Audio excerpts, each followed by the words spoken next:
बिस्मिल्लाहिर्रहमानिर्रहीम। अस्सलामु अलैकुम वरहमतुल्लाहि वबरकातुहू।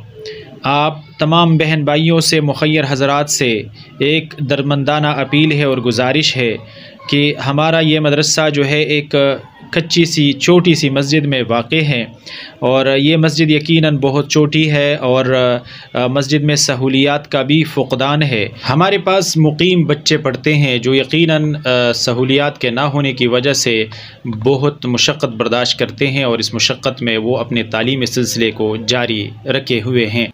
मस्जिद छोटी होने की वजह से और यहाँ पर सहूलियात के फ़ुक़दान को मद्देनज़र रखते हुए ये मस्जिद के साथ जो मुत्तसिल प्लाट है इसको हमने ख़रीदने का इरादा किया है और यहाँ पर इंशाअल्लाहुल अज़ीज़ एक बेहतरीन मदरसा बनवाएंगे और उसमें इंशाअल्लाहुल अज़ीज़ तलबाए किराम के लिए तमाम सहूलियात से उस मदरसे को आरास्ता किया जाएगा और मुज़य्यन किया जाएगा।